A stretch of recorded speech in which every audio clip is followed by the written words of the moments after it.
So Bob Brown is ramping up the pressure on mining companies just before the Greens take over the crucial balance of power in the upper house. Mitch Hook is the CEO of the Minerals Council of Australia and he joins me now from Canberra. So Mitch Hook, what's your reaction to Senator Brown's costings?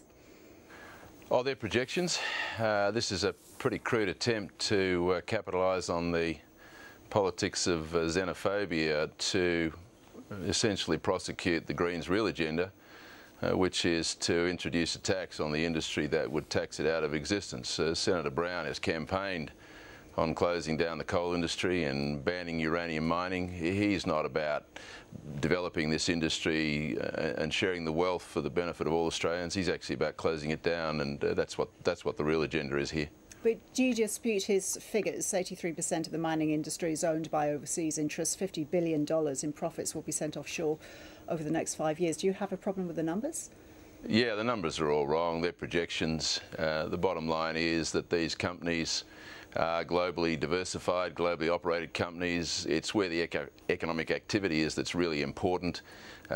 Companies are investing something in the order of 98% of the revenues that they're generating back here in Australia. That's either in the form of taxes and royalties paid to government, it's either in the form of reinvestment.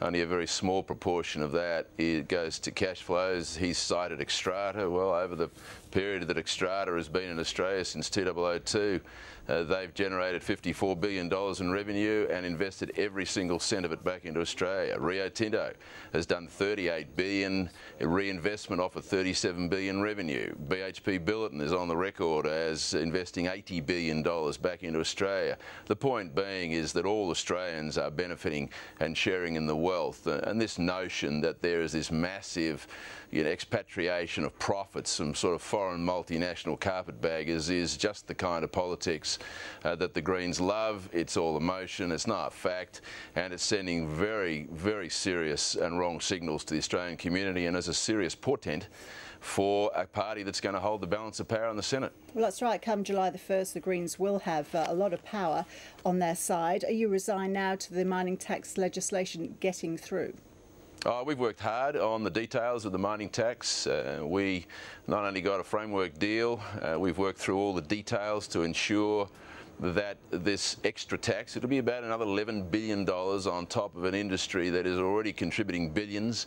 In the decade to 2009, we paid in excess of $80 billion in royalties and taxes, and because their profits and output taxes and royalties, that increases as we make more revenue, as we are profitable, we pay more.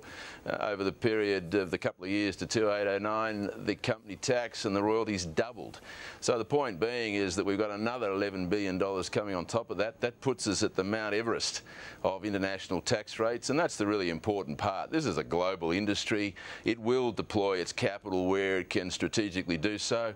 Australia doesn't have a moratorium, doesn't have a monopoly, I should say, on natural resource endowment. We've only got 6% of the world's coal reserves, even though we're the largest black exporter. The point being is that companies will invest where they can get the best returns, and they will invest in Australia because we do it well, but not while ever we've got sovereign risk escalating on account of these ridiculous policies from the Greens. But at what point would big mining companies decide to pull out of the country? I'm talking about percentage return on expenditure. When do the numbers not add up? Well, the numbers don't add up when there are better alternatives in other countries. That's the bottom line. And the mining industry has evolved big time from the sort of local, nationalised, patriotic roots of its early stages to massive, globally diversified companies. And what we should be very proud of here in Australia is the likes of these big companies who run across countries all around the world choose to invest a lot of economic activity here in Australia.